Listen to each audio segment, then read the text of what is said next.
I'm really sorry for what happened yesterday. My networks were not good, and so was my computer. In this, yesterday I told about what Lips is and how it was made, by whom it was made, where it was implemented first, and etc.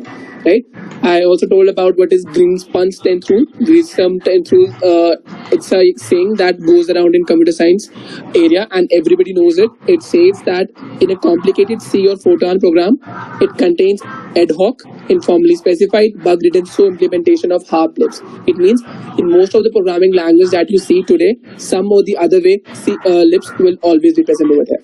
Right? Then I told about the few remarkable quotes by the well-known people around the globe and what they said. Some said that this is the most powerful language ever made. Even if you don't use it in your daily language, it will really help you understand to understand what programming is and clear your concept about many programming languages.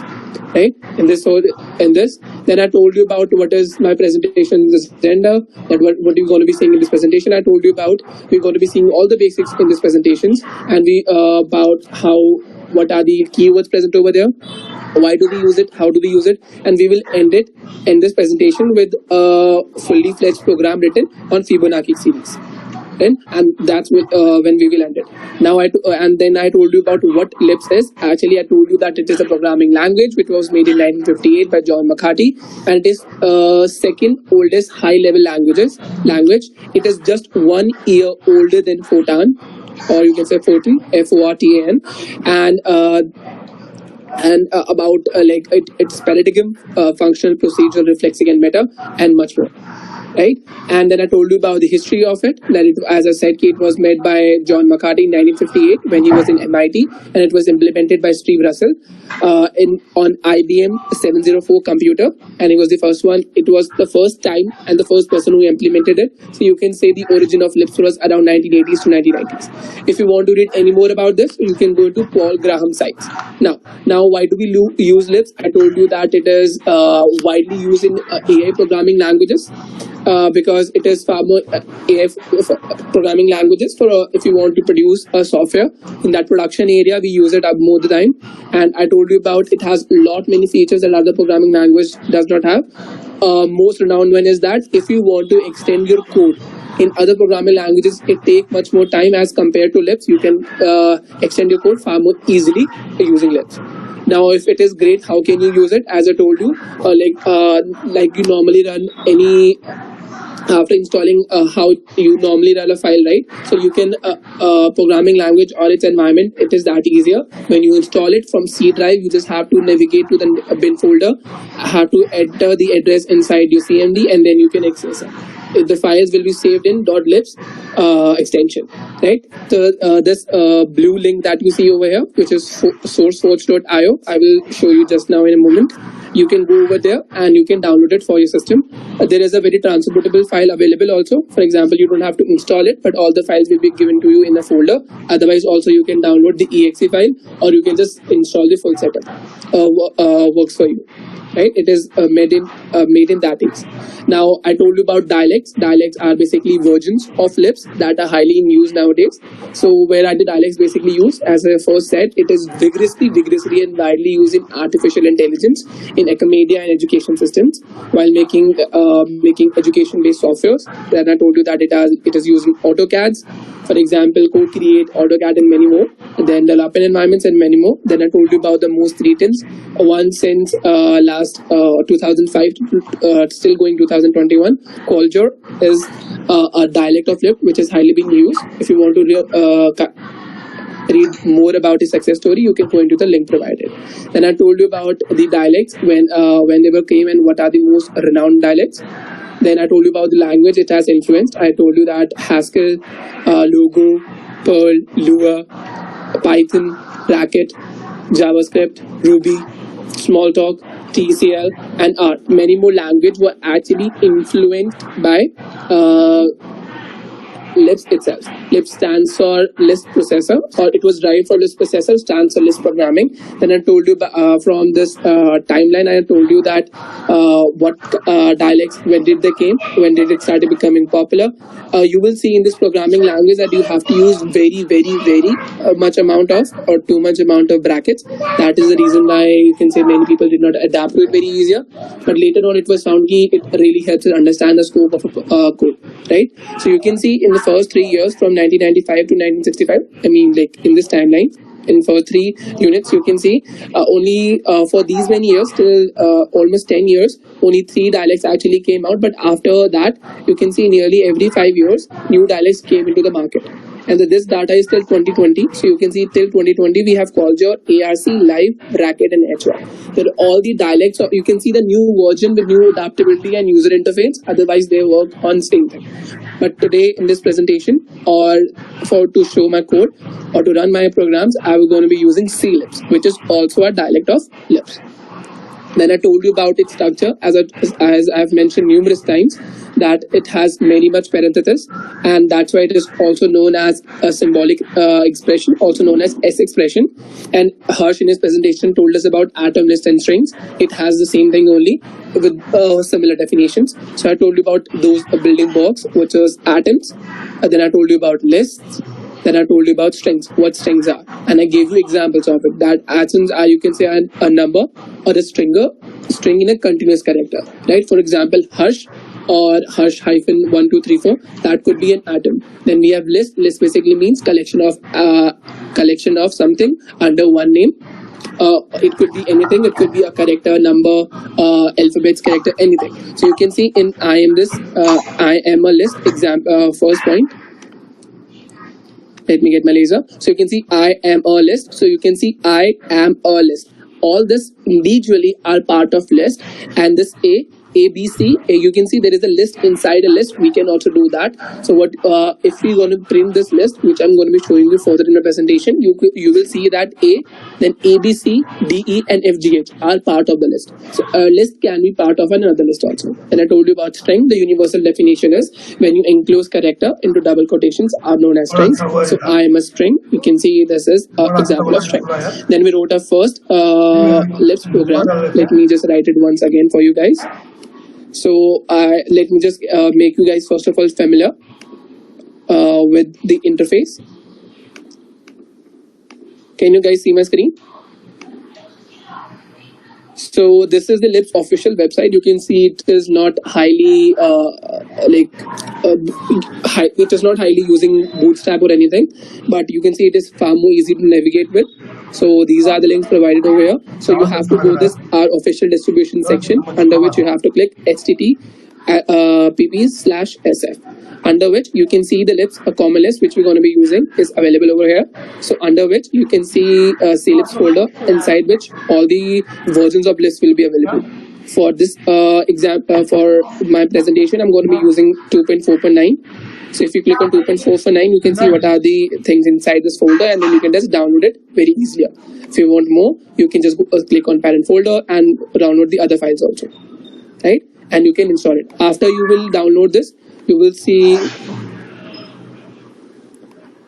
a folder like this, right? Under which you can see a normal this is a transportable file, so that it can be like downloaded on any computer and you can run Lisp. So you can see this is the Lisp that I'm going to be using. So I've already launched it over here.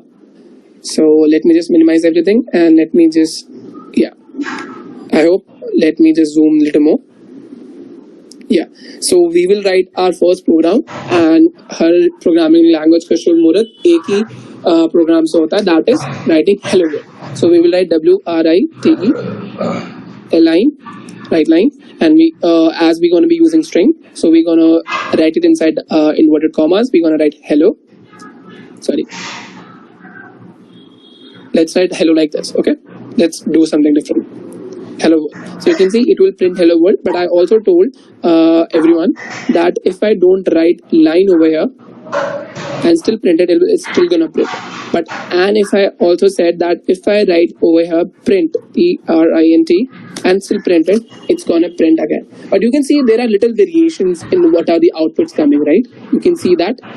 And I'm going to be telling you in this presentation further what is the difference between print, write line, print one, and many more, right? So this was an example, but most of my presentation going to be involving codes. I cannot copy paste them and cannot write them. To save time, Okay, I have. there is any function about read line, read something? Yes, sir. I'm going to be telling that. Okay. So yeah, so to be like so that everything becomes easier, I have written my code on this coding ground. This is a tutorial point side. I'm going to be using with my presentation the every single program written over here is written over here only. I'm going to be launching them one by one and showing you what it is and how it works, right? So to do that, let me just duplicate this and present my presentation also.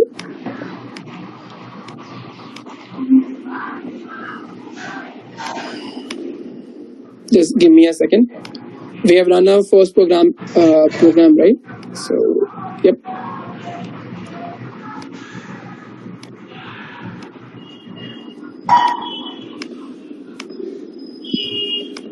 So yeah, now you can see my white screen, right? Make sure you have not pinned my screen because I'm going to be switching my screens a lot. So like to keep track of it, don't pin any of my screens. I will tell you where what screen I am at what time. I'm going to showing that. I will be showing that. So coming back to my presentation, we did our first program. We have started with the Shubh Muhurat, which was Hello World. Now we are going to be taking an example of 1 plus 2. So what is plus 1 2. So I yesterday in my presentation also I told you about this postfix and prefix also. Before we jump into that, let me show you this again. So you can see now, you can see this piece of code over here.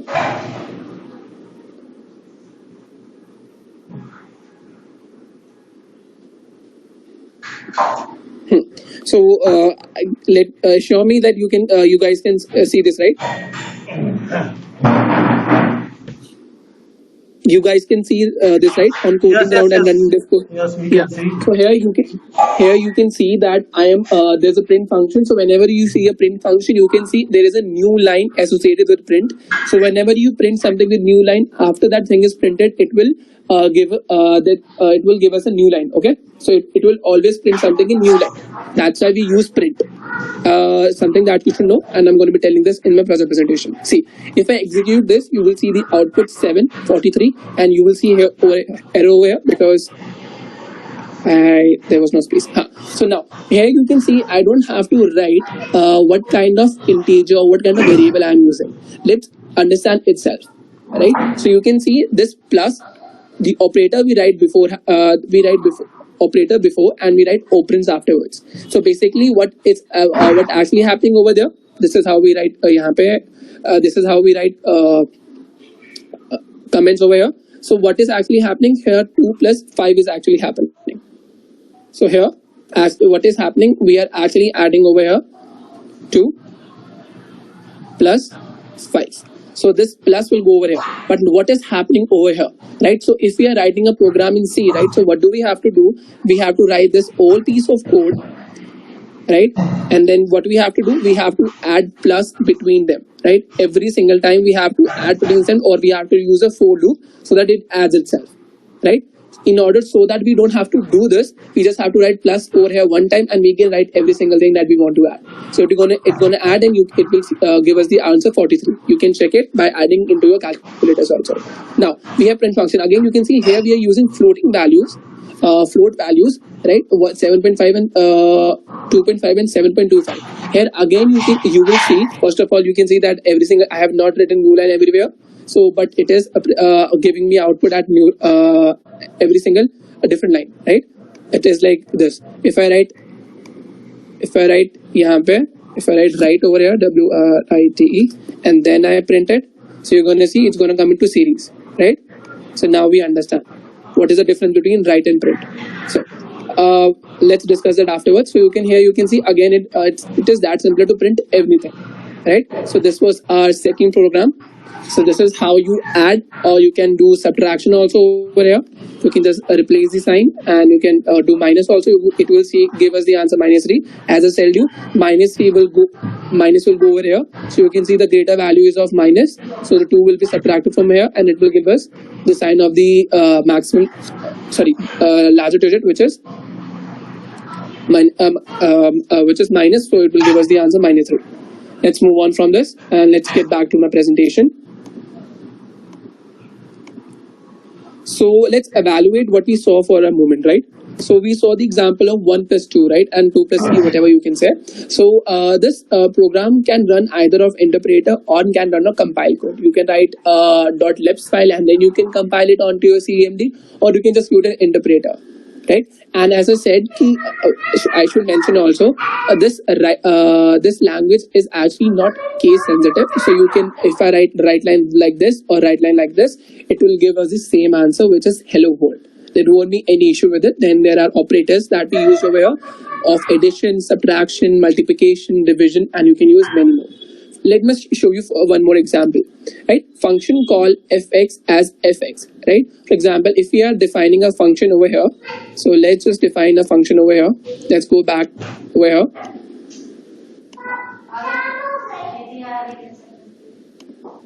So if I have to define a function over here, so instead of doing, if I have to define a function over here, all I have to do is,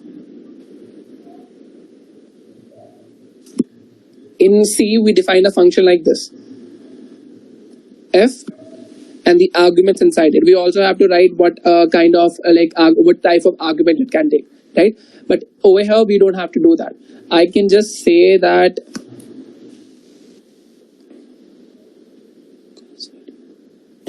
I can just instead of so let's take an diagrammatic. For example, I will just write f, and the arguments it will take over here.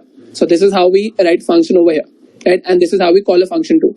So for example, let's run for a value of cos 45. If we run this, so let me write print over here. Otherwise, it's not going to show me the output. It will show me the output in command line because it's just going to print the output. Whereas over here, I have to write a print command. That's the difference between when you're using all-in compiler or not. 45. क्या हुआ?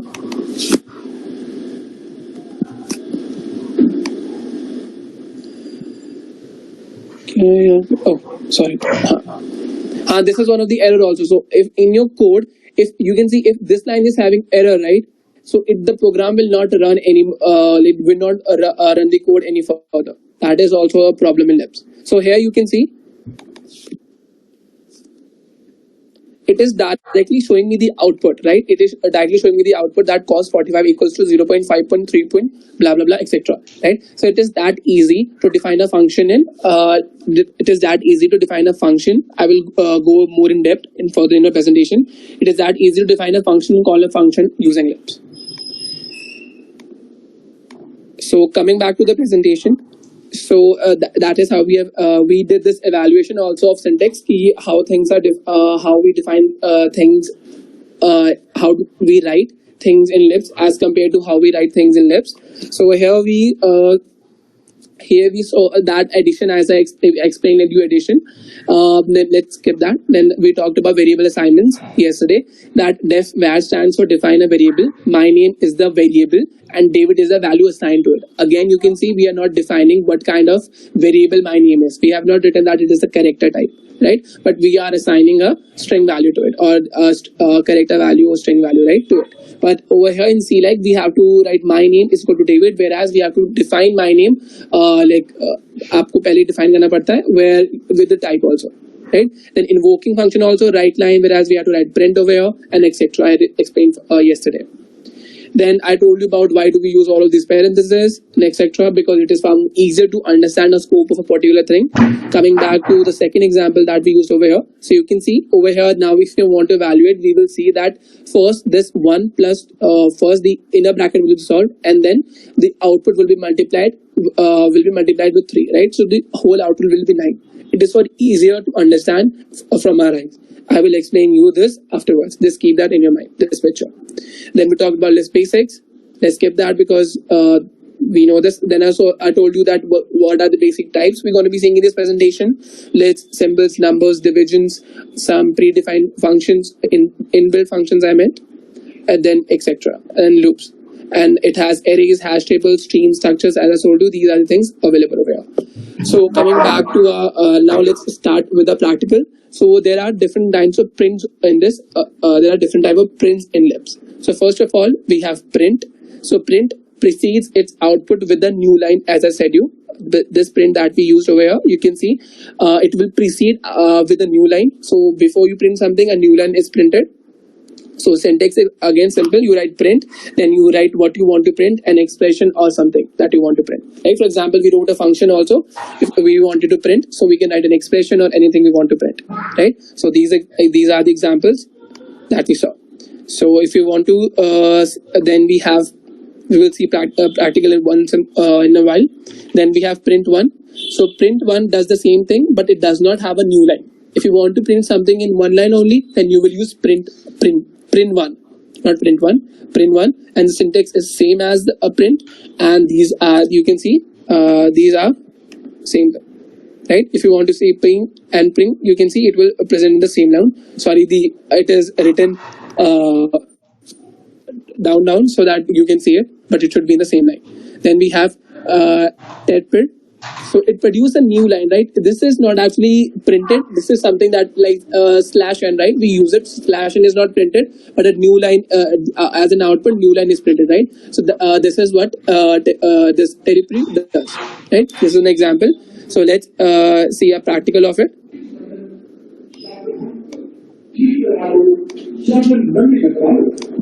So yeah,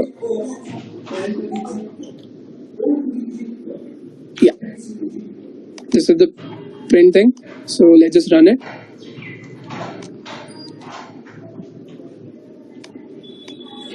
So here you can see if I so here you can see this hello world print will print hello world 100.04.9 etc. over here.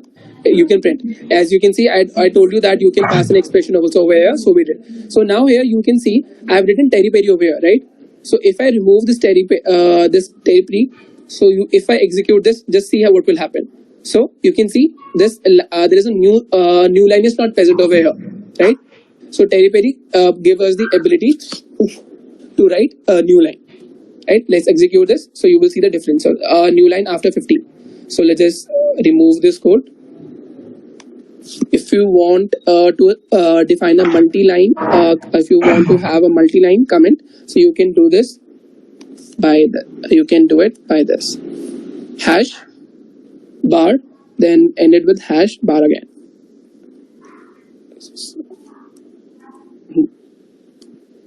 So this part will not be, you can see, printed. It will be all commented.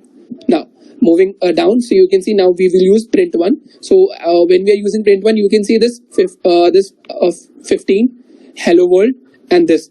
These are all printed in the same line, right? You can see that. So this is what this does, and then we have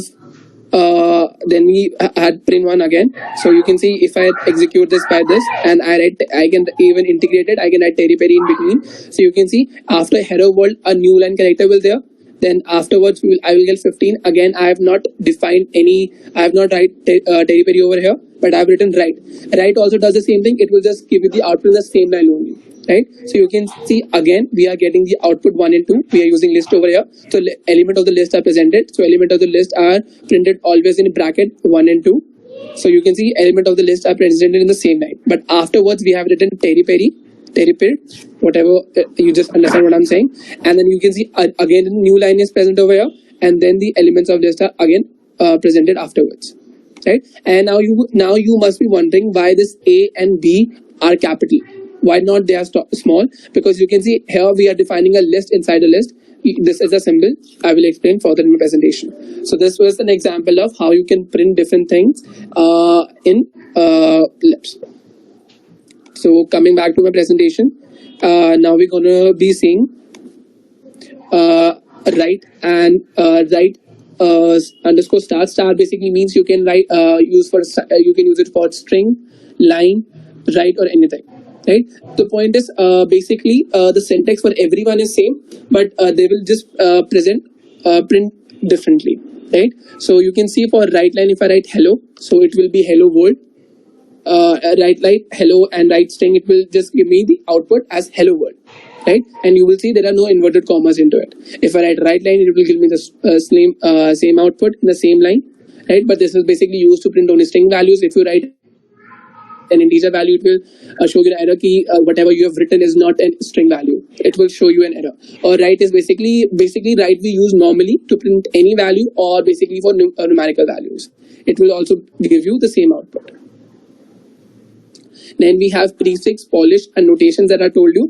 I was just telling you about this +2 and this everything, right, that I told you about. And how do we define it? You define your function name, as we did with the cost function, cost45, as we did. So we wrote what function it is, then the arguments afterwards, then it will provide us the output. So here what I'm trying to say is that whatever the operator is written always beforehand, and so is the function.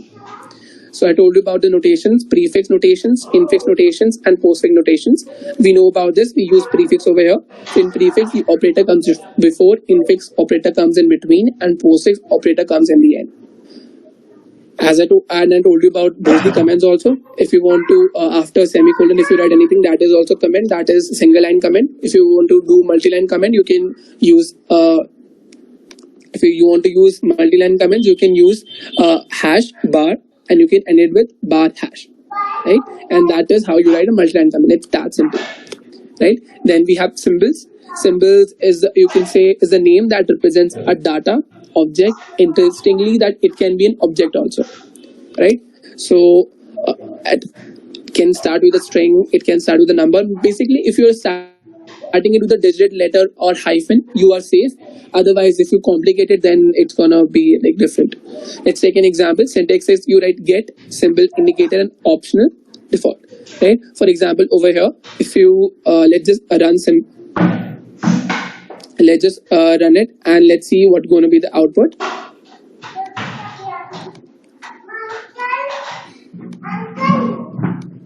So here, let's find where symbol is. Data condition, periphery.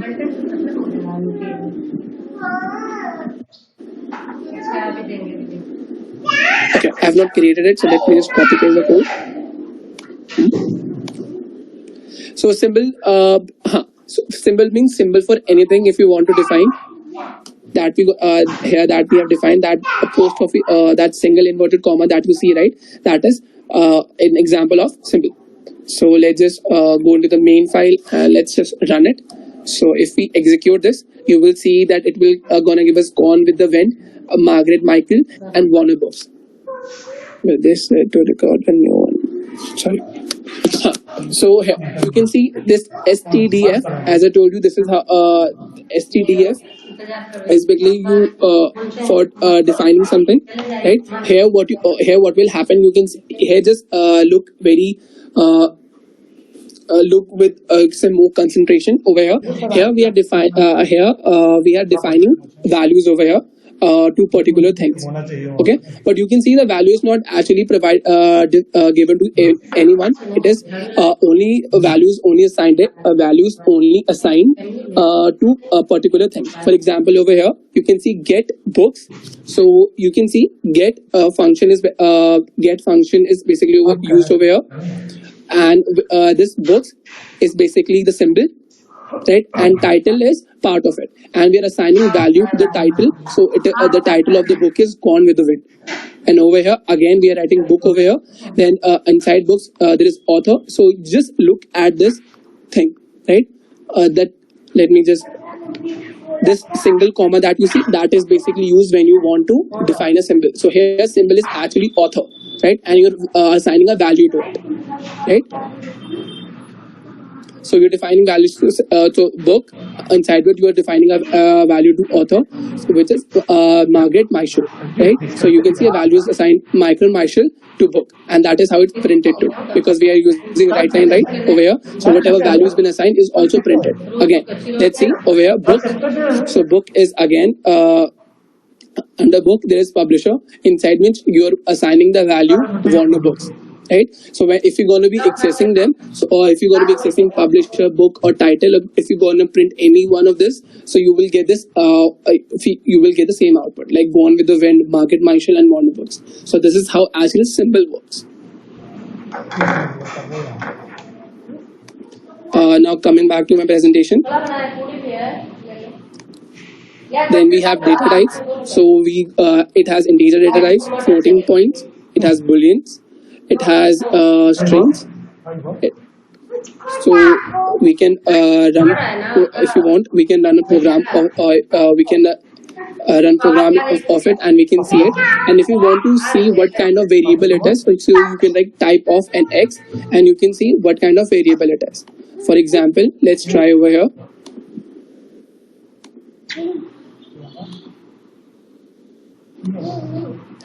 Let's see if we have a file for data types, data structures. We have decision making.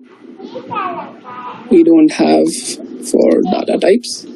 So let's just take something for data types and run it in the main file.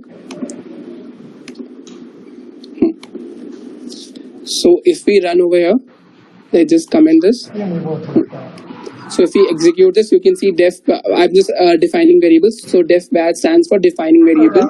So this is the x, and the value assigned to is 10, right? Y this, etc., etc., etc. Right? So now if you want to see what kind of variable it is, we're gonna just write type f, and we're gonna write the variable name, right? So you can see if we write type f, we have not defined what we have not defined the variable will take what type of value. But after we have assigned the value to it, now it has a type, right? So if we're gonna print that, you can see it first of all. If you, for this statement, you can see we have integer. It is giving us integer value. For this, for y, we have defined float value. So you can see it is giving us single float. And for ch, you can see it is giving us null value because we have not assigned a value to it, right? And see, this is the value of n that I've written above. Don't get confused. So ch is the one in the fourth. So you can see it is giving us null value because we have provided nil to it, right? And it goes ahead like this only. And for example, def var, where it is main, if true, we have given a boolean values. T and F you can give, or you can give 1 and 0 also. So this is how these are the data types exist in Lisp programming. So then we have declaring a variable that we just did. So declaring a variable basically means you declare a global dynamic variable and using def var optionally sets to some value unless it is already defined, right? You cannot define again it will again show, for example, that x that we saw to which we assigned a value 10, right? Afterwards we cannot reassign the value to it, right? X has been defined, so it cannot be defined once again, right? So this is how we define a value. And we also show the for example, but I'm going to show you another example. Like as I said, you cannot redefine a value to it. So let's just see how does that work.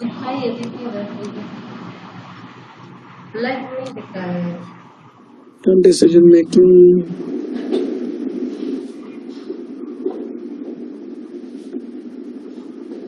Most of the files are missing over here. I'm so sorry for this. Declaring new variable should be here. Yeah, declaring new variable. So yeah, so here in declaring new variable, you can see I'm writing def parameter, my name. You can define using def parameter. Okay, def parameter is basic something. Def parameter is used when you want to redefine it. This is the wrong code that we have opened.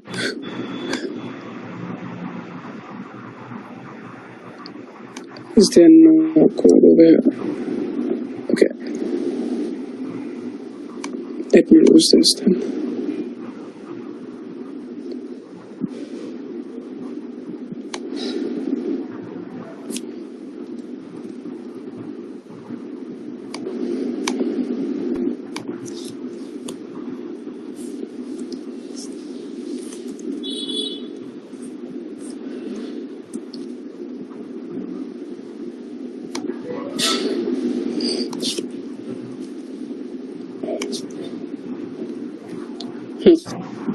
So here, right? So we are using def var.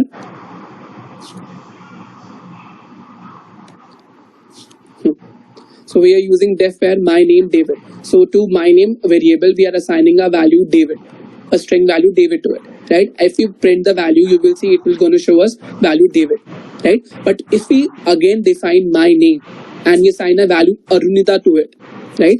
Arundita to it, it's going to print the same value. As I said, you cannot assign a variable with the same. You cannot redefine a variable again and again, right? You are not allowed to do that. Let me, if I correct this also, so you can see we cannot do that, right? It will give us the same value only. But if we want to change this, right? If you want to define a new value to a parameter, we can do that by using def parameter. So what does def parameter actually does is that it defines a value to a define a variable value for a particular parameter that where it is allowed, right? For example, from if I execute from over here, you can see now I can print.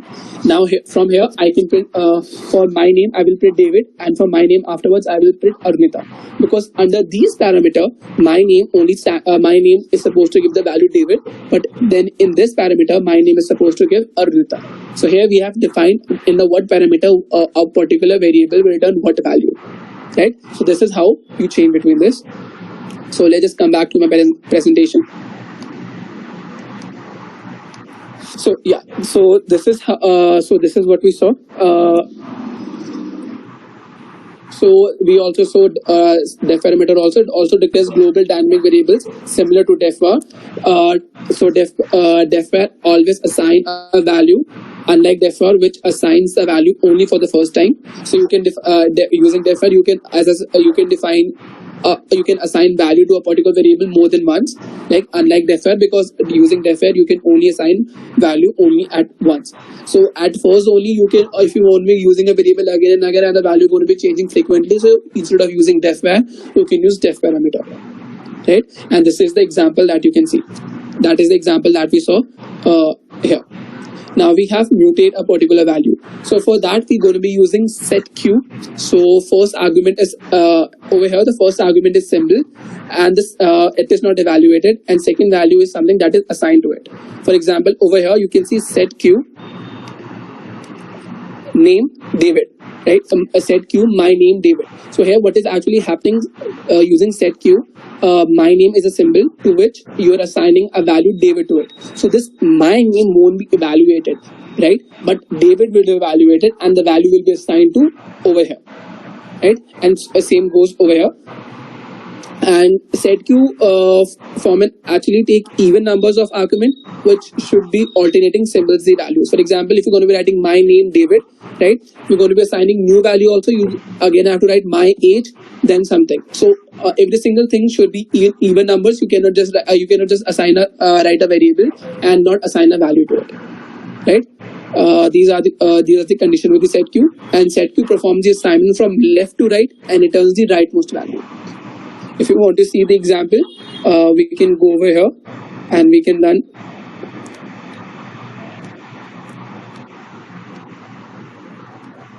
We have setq.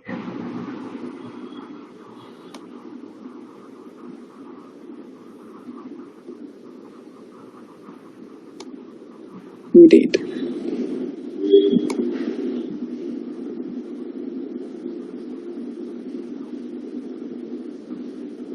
Okay, I cannot see over here, but you got the basic idea. So let's just move ahead. Then we have declaring constants.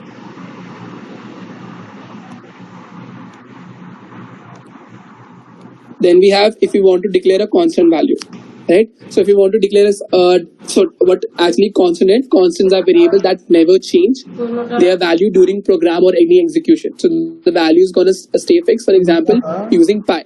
So if you use def constant pi, right? If you use def constant pi 3.14 and then we print pi, so it will give us the value 3.14. But using setq, if we start use pi as a symbol and start assigning value to it, so it will throw us the error that pi is a constant and may not be used as a variable.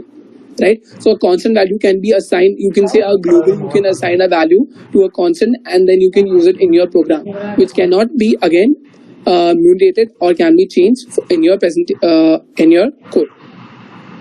So here, constant.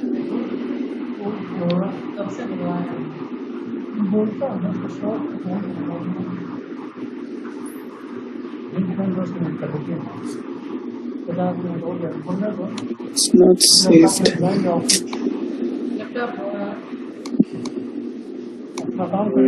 Let's just run it.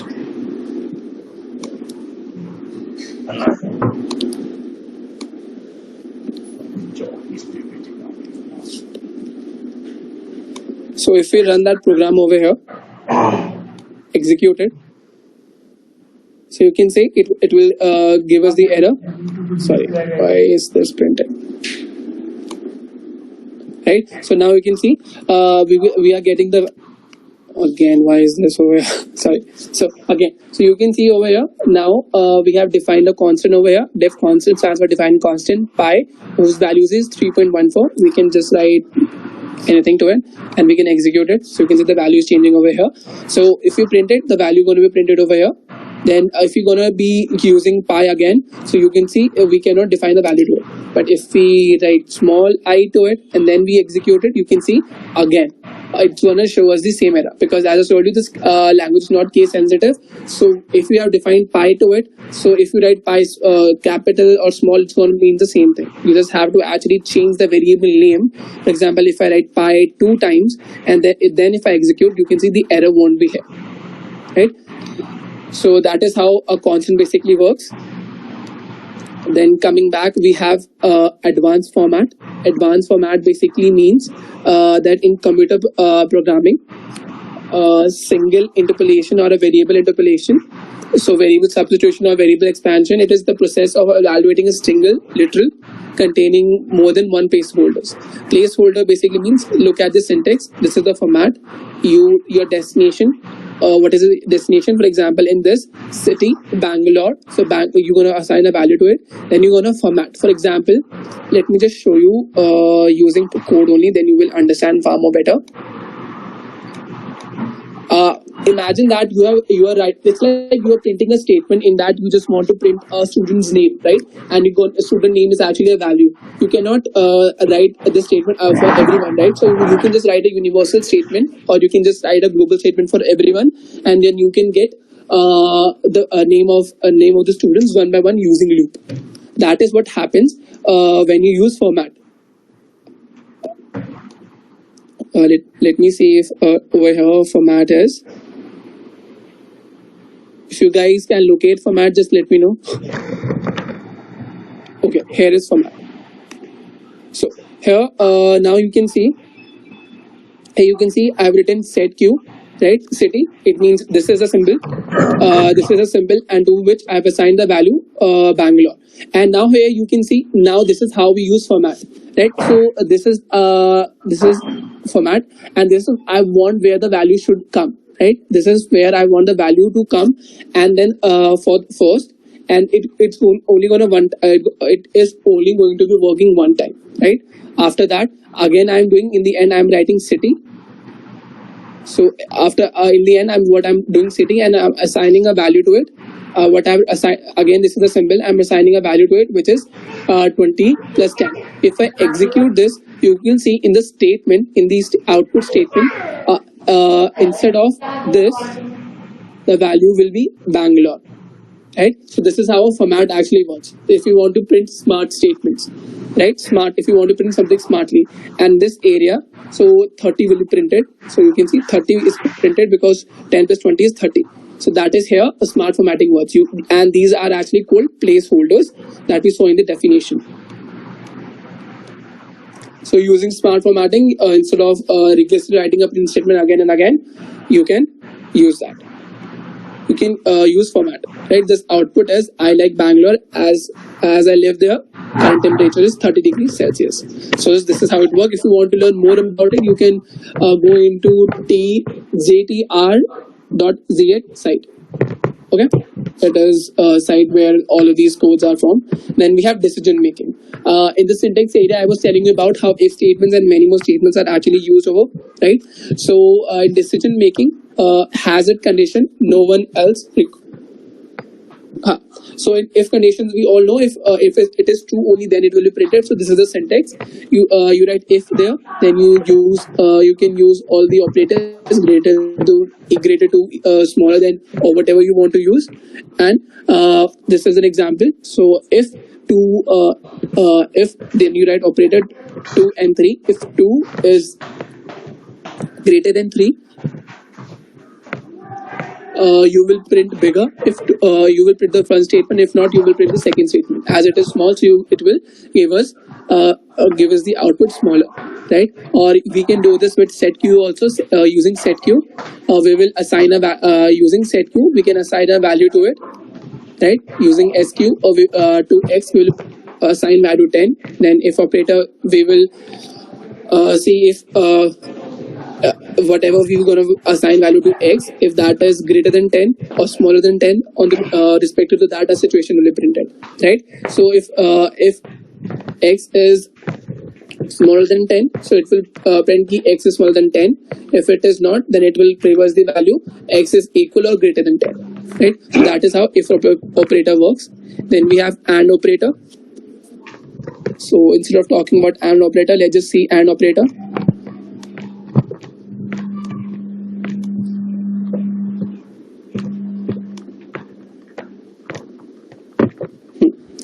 So this is how AND operator actually works. So you can see we have defined def where 10, def where y, and we are printing if x. Now you can see we have two arguments over here, right? This, so this AND will actually come over here, like which will be thinking what is happening inside the program. So AND is basically going to come here. So if both these statements are true, only then one of the statements will be printed. For example, if X is equal to 10 and Y is equal to 20, right? If both the conditions are true, then it will be printed, right? If one of the if both are not true, then other situation will be printed. Let's just execute it, right? You can see these both are supposed to be true in order for us to get the first statement. Otherwise, we will get false output. For example, let's change the value to, let's say, 90. Right, and then we execute it. You're going to see it's going to give us the value false because X value is 10 and Y value is 20. Here we have written 90 over here, so it's going to give us the output false. So both of these conditions are supposed to be true, right? And then it goes with same only. No many how many conditions you can give as many arguments as you want. So AND will be replicated inside the program. Again, this is not writing the program. So this is how it's going to be. It should come over here. So this is where the AND will come actually, right? But we only have to, in left it is easier, so we only have to write AND 1, right? So even if I execute this, it is going to give us error, right? Because you cannot assign, I have wrongfully assigned AND over here. So it is that simpler, like AND operator. Then we saw AND operator. After that we have OR operator. Thankfully we have OR operator over here only. So in OR operator, you can see over here again. So for OR operator to work, one of these statements in the if condition are supposed to work. Like इनमें से अगर एक भी work करेगी, then you will get your first statement as the output. For example, for example here I have written X is equal to 10 and Y is equal to 20. Right? Now you can see, but over here I have written Y is equal to 10. But now I will get this output. So if I execute this, you can see one of the condition is true. As I said, one of the condition is true, right? If I change it, see if I change both, let's try changing both, right? And then execute it. So give us the output. None of the condition is true. One is supposed to work. कुछ एक ना एक तो work होना ही चाहिए. Then again goes with we can do it with as many arguments as you can see. Before I was using 2, now we are using 3 arguments in OR operator. If any of this works, so it's going to reverse this output. So again, you can, as we can see over here, that none of it is actually fulfilled, so it's going to give us the output. None of the condition is true, right? If I write over here, let's y की value कितनी है? Let's write z is equal to 50, and then if I execute, then you will see one of the condition is true. So that's how it wonderfully it works. right? Then we see AND operator, we saw OR operator and their examples and how it works. Then we have condition operators. Condition allows multiple conditions actually. For example, set Q. So let's go back to condition operator. So this is how it's going to look like. So for condition operators, this is how you can provide a condition. If that condition is fulfilled, only then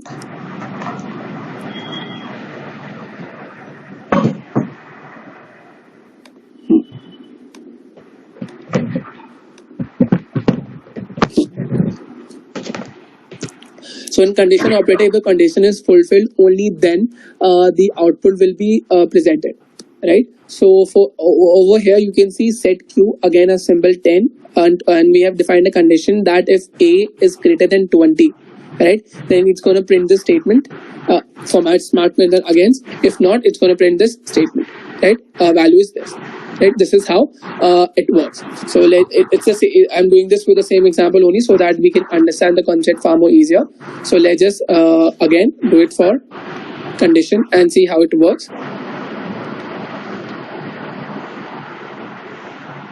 So we have defined condition to it again. So here this is the condition I have written, right? And if it fulfills, it's going to give us this and then this, otherwise this, right? So you can see over here. Just look at focus on this area only, because this is afterwards. So here the point is, here condition is if A is greater than 20, we're going to get the output that A is T is basically over here symbol. So here so that value of the T can easily be exchange over here.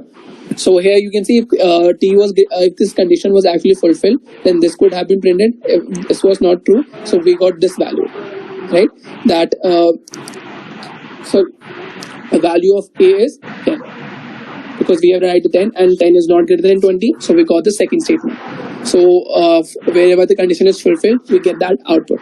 So that is how conditions work. Then we saw if statement, how statement works. We saw AND, we saw operator, then we also see conditions. So what is the difference between if and or conditions? So you can see OR is like a one is supposed to be true, whereas AND is like both arguments are supposed to be true, and condition is like when you specify something that how is thing supposed to work. If things is going that way only, and then you're gonna get the your required output, right? That is the difference between all of these things. It goes over here. It goes same here for this only. So you can see here I have defined it conditions to it. For example, if this is true, this situation for this condition, this will be the output. For this condition, this will be the output. For this condition, this will be the output. We can define value of x over here. So we're passing the value 10, 0, and minus 10. For C, if you can see 10 is actually equal. Sorry, 10 is actually greater than 10 is actually greater than 0. So it will give us x is greater than 0. Right? Then we are passing the value 0. So 0 is actually supposed to be equal to 0, right? So we're gonna get x is equal to 0.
So list, where is data structure list.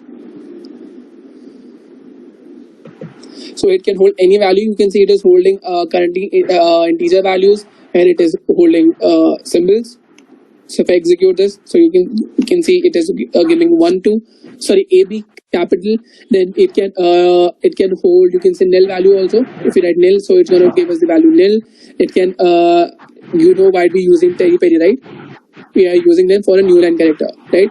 Then we can hold as many as symbols that we want, right? And then we can we can have a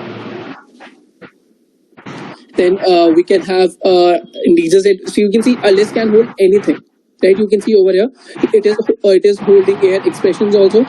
It is holding a symbol also. It is holding again.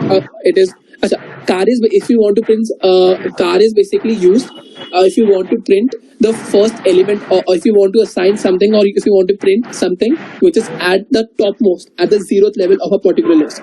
That is where you used car. So using that also, we can store that also over here. So you can see list does not have any conditions. Here you can see we are actually we are here also storing string values inside a list also, and it is giving us every single output, right? So this is how easy it is to store things in list. अभी का काम बहुत खबा के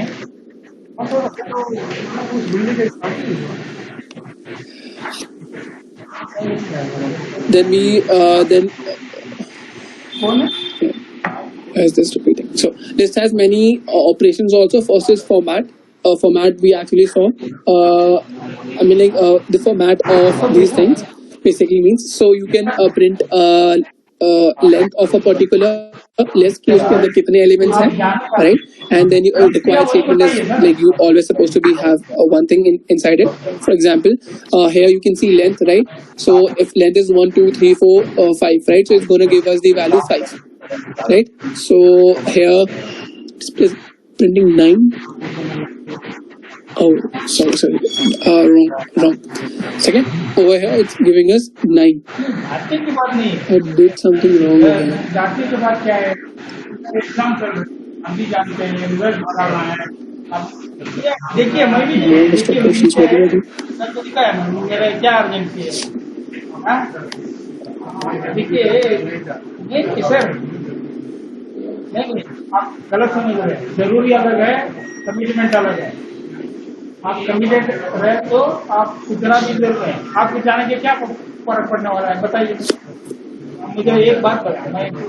आप अलग रखिए। Oh yeah, sorry. So here you can see it will give us the output 5 because there are only 5 elements inside the string. So we got 5. Here it's going to give us the output 9 because we have written this inside semicolons, right? So semicolons, this is taking this as string. So it's gonna so every single character is gonna tell us the length of the entire string. So it is 1, 2, 3. It is also counting the spaces also. So there are 4 spaces and 5 elements. So it is giving us the value 9. And here you can see make array. We have made it. Make array is basically used if you want to define an array of a particular size. So you can use make array, and then you can assign value 3 to it. So a list will now it will contain 3. So an array will contain 3 values. So its length is going to be 3. So it's giving us value 3. Right? Still goes over here. Also, we can use this. So you can also use a make array to define an array. Like you have defined key an array will store will have 10. Array will have, you can say, 10 symbols. So for that, this is basically used. This aref basically used to refer at a particular element position in the array. So make for reference for to in my array at 0th level, at 0th position you are assigning value 25, 23, 45, 10 and etc. So using make array you can make an array, and using aref you can refer to that particular position and you can assign value to it. So Lisp allows you to define a single or multi-line dimensional array using make array function. An array can be stored in any Lisp project or its elements, right? So this is an example of an array. So you can see this. At first you're gonna get the value nil because you're assigning at first, because here, right, when it was from this nil value printed when I have defined array, this make array, and then when I've assigned value to it, then it is printed 25 and etc. the values of it, right? So this is how you use make array and assign values to it.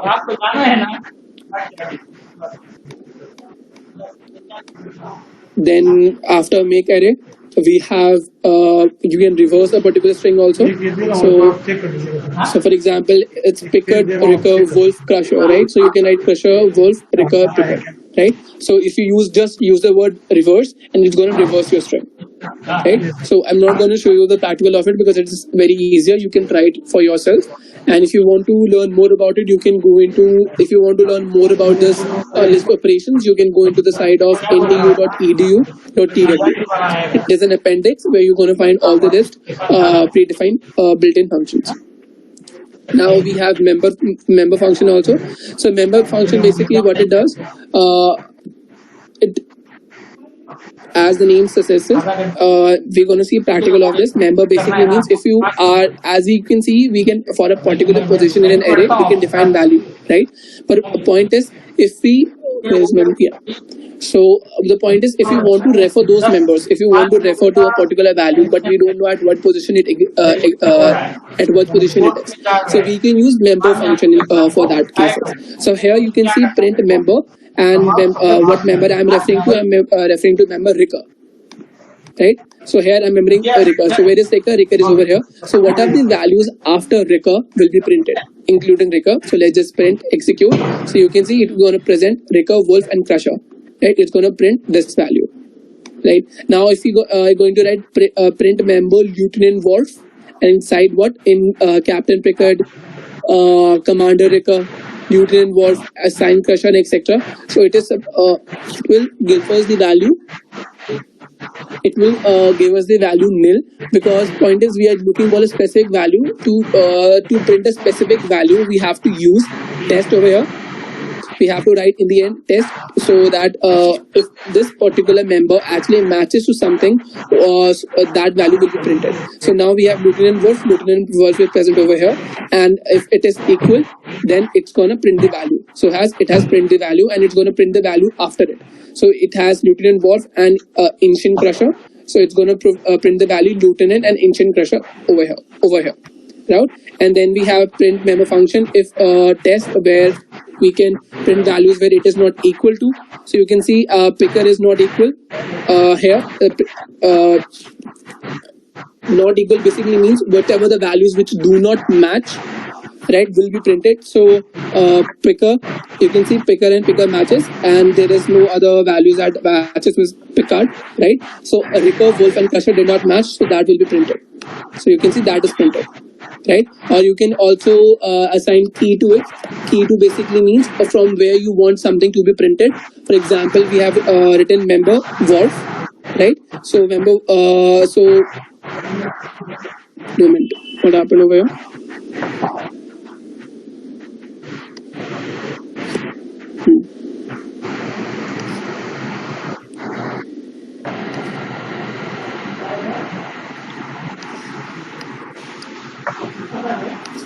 So this this you see, these basically are all the part of list. And member function, in member we have written Wolf. So we have written key second to it. There should be a definition over here. Right, so key cause a member to compare items which with the result of applying key to each element of the list rather than to the element itself. Okay.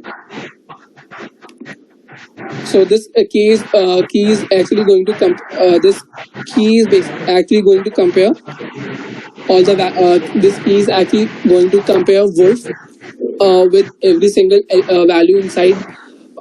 With every single value inside the list, and whichever value to it matches, at the second level, at the second part, it's going to print that and the member afterwards, right? So it matches to Lieutenant Wolf, and afterwards we have Engine Crusher. So the value Lieutenant Wolf and Engine Crusher will actually be printed. So that is how you use the member function inside Lisp. Then we have car and CDR. I told you about this already. That car basically we want to print the first element of the list, or it returns the first element of the list. CDR returns the rest of the list without the first element. right? This is how it looks like. This is car, and also we can write it as head first, or this is CDR tail end first, right? So first element, second, third. If we can refer to the if we know the length of a particular list, we can refer to them as first, second, third, and fourth, and also the last, right? If we see a practical example of it, we can see it. If we, when we refer to particular things, so over here, so okay, I'm not only using. So you can see over here. Let's focus over here only. So a car is supposed to give us the first element, right? So the first element is A. So A is printed, right? So A is actually printed over here, right? If we write CDDR, so then as I said, CDR basically used if you want to eliminate, if you want to not print the first element and rest of the elements, then you use CDR. But if you increase the number of D's inside CDR, that is how further it proceeds, right? Because cons basically means to concatenate. Just keep that in mind. So yeah, so CDR. So you can see first element is A, second is B. Here we have written CDDR. Basically means it is supposed to override a B also. So it will not print B instead of B. It will print C, right? So what it has done. Right, I have not written Teddy very often. That's why the next condition has been printed on the same line.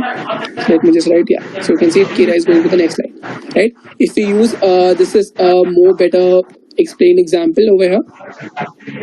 So I written as a written set F df9, inside which I have defined this value Cisco, Kira, Dax, Brian, Opus. We can write our names also over here. So let's just write our names.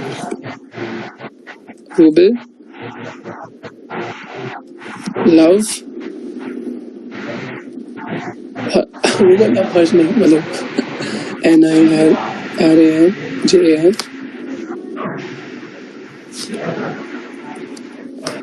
Then we have let's write Rupali, UPALI, right? And let's just execute it. So you can see if I print CADR. So it is supposed to print the second element. So it print Laprit over here, right? And if I write CDDR, it is supposed to print the third element. So it's gonna CDR the entire thing. So it's gonna print the Harsh, Niranjan, and Rupali. You can see it is printing Harsh, Niranjan, and Rupali, right? If I again increase 1D, so it will like override Harsh also. It will only print Niranjan and Rupali. So it has printed Niranjan and Rupali, right? And using first, if I print it using first element, so it's going to print Rubel. You can see if I use it second, it's going to print Laprit. If I do it using third is Harsh. It's going to print Harsh. And fourth as DS9 last, so it's going to print Rupali, right? So that is how simple it is to access elements inside lists. Let's not save this. Yeah, now let's save this, right? So that is some list operations that you can use when you are defining a list over here. Now you can associate lists with an object also, right? As we saw in the example of Arundhata, you can like associate first name, last name, age, and salary. These objects with a particular value, and you can access them. You can access them with the same way. So I will explain you this when I'm going to explain structures. So just keep that in mind. Just drop a pin at this. So these are the extra things that you can use: ASSOC, RASSOC. So if you want to reverse and associate, start matching with the reverse direction, etc., copy a list, etc., you can use over here. If you want, I can show you an example currently, right now also. Let's just see it, because we have the option.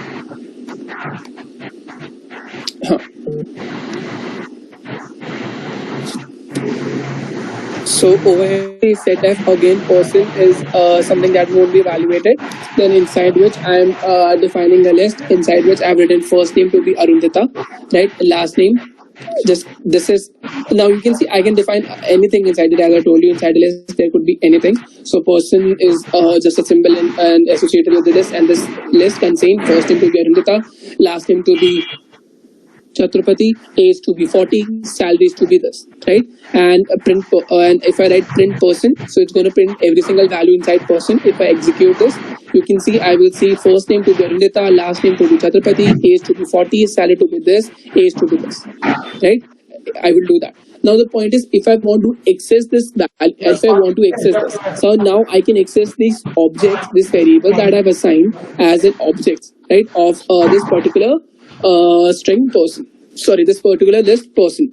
If I want to do this, I will just write ASSOC, right, to access.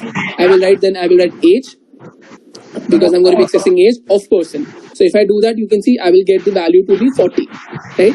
So her age was 40. If I want to get the first name, I will get Arundita.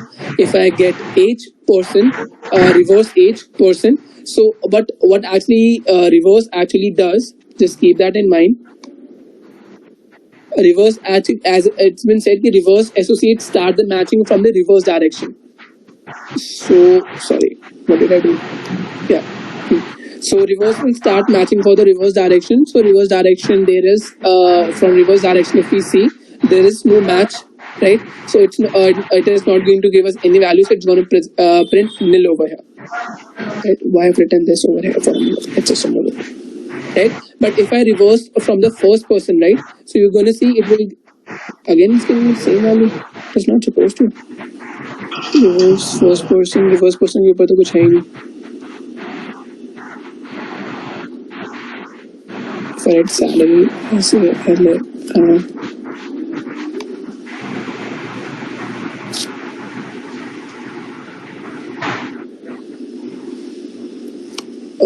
reverse. It's basically supposed to reverse it, but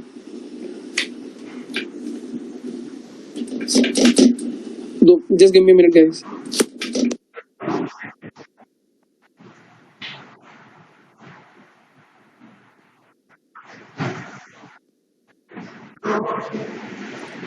Sorry for the interruption.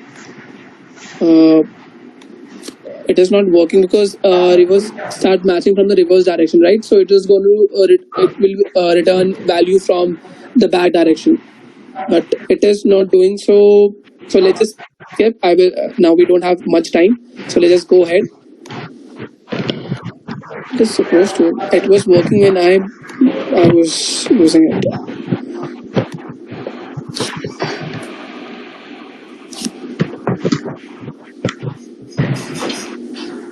It's not working.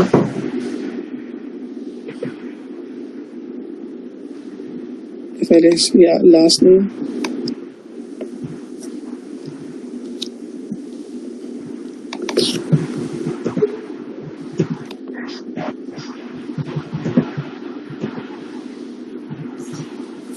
Okay, sir. I'll finish in 15 minutes. Yeah. So let's just move ahead with the presentation. We don't have much time.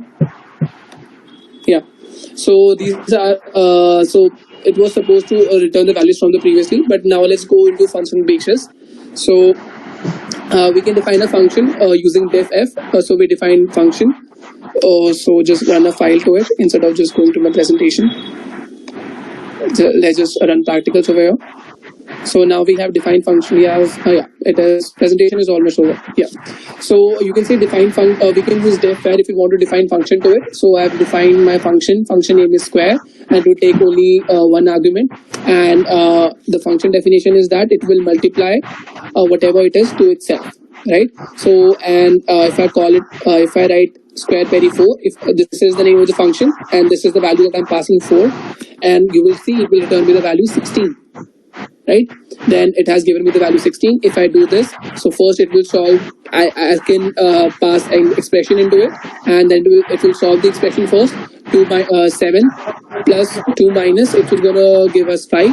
So 5 into 5 will give us 25. So you can see the value is 25 over here. But if I try to print a square, hello, if I'm passing a string value, you can see it will not allow us to pass a value. It will show that hello is not a function name. Try using a symbol instead, right? It will not allow me to pass a value to it, right? Let's just skip function. Then we have multi-line functions also. Multi-line functions. Then we have multi-line function. Basically, what multi-line function means you can have more arguments inside a function definition. So you can see we have again defined def function, inside which we are adding. This will take two arguments, which is a and b, and inside which what I'm doing is I'm to s I'm assigning a plus b, and then I'm printing the value. Now you can see these are all these are, you can say, multi-line functions. I have defined function inside functions. This is, you can see this is set2 is also a function, we know that.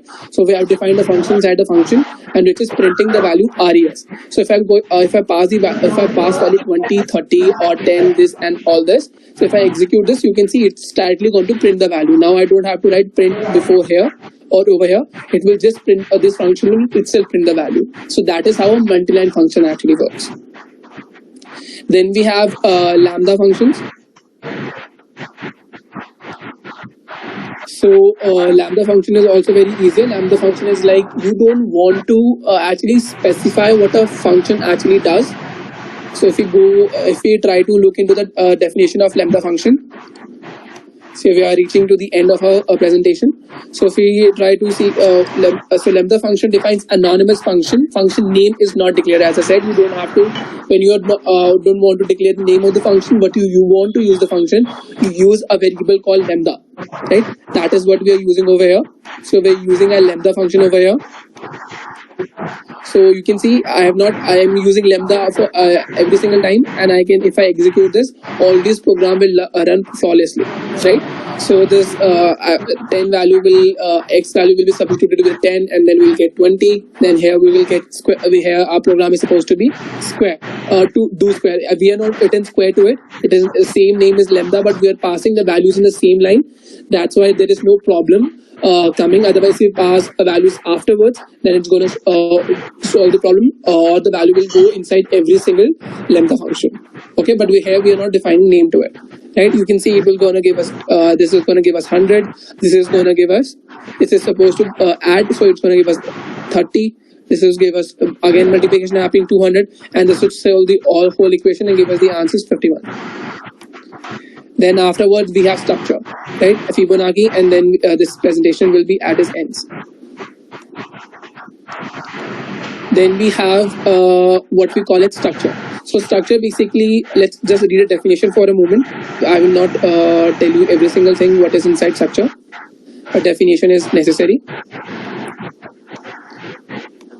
So if we see after lambda function, so structure is one of the user-defined data type. We have seen this in C or many other programming languages like C++, Java, and many more. So structure basically is one of the user-defined data type which allow you to combine data items of different kinds. So as you can see, we don't have to actually define data types, but we can define all those data types under one name. Under one structure, so that they can make a particular structure of a something, right? To show what actually basically structure is used to represent a record. To show this example, I'm going to be using title, author, subject, and book ID, for example. So we're going to define a structure, and how do this is a syntax. We define we use def struct, stands for defining structure. Then we're going to write a associate a name to it, a book, and then we're gonna define its elements, right? And these are the things that you need to note how a function actually works. Let's just move ahead. So for example, let's take the example over here.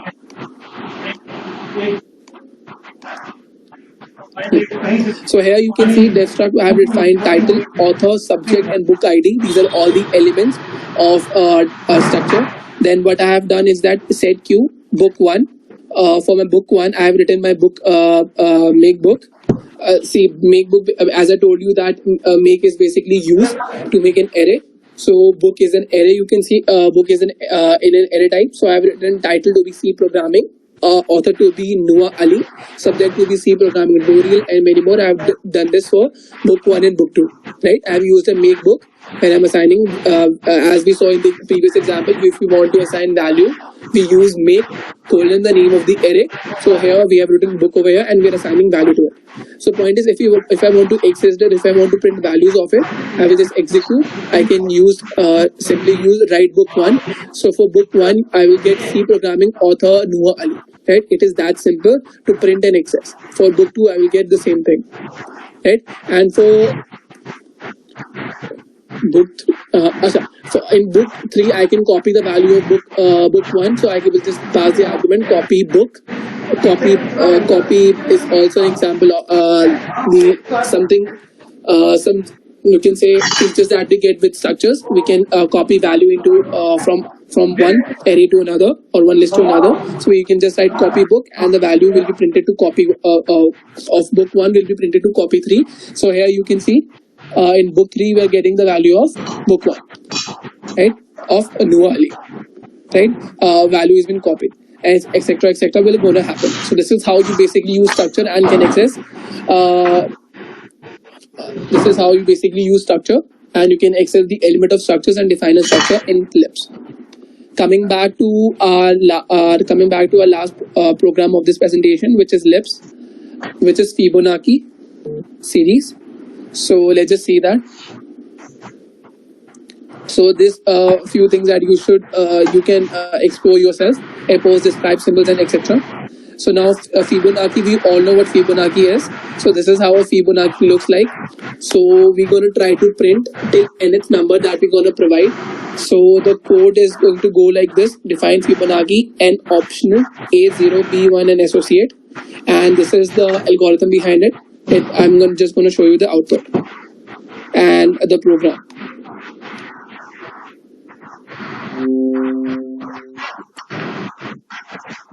So Fibonacci सब run करना बाकी है. So this is the Thank you. To do in my presentation, all of these present. Okay, so all of the things that I've told in the presentation, Fibonacci program will show you a practical implementation of everything that we have learned over here. So you can see def1 is basically used for defining a function, and we have defined a function called Fibonacci, inside which we have defined a condition where is n and optional, a, 0, b, 1, and a associate. These are all the parts of it. These are all the argument parts of it. Then we have if 0, and then we have these are the conditions that I have specified, right? And you can see these are the other conditions of Fibonacci. So that Fibonacci actually we can use recursion into it. So I'm defining a function inside a function so that it will be in a loop unless and until till required length of Fibonacci's length has been printed or not. So for now we're going to be printing Fibonacci till 5. So if I execute this, we will get 0, 1, 1, 2, 2, 3, or 5 with the Fibonacci of length 5. So that was my entire presentation. Thank you.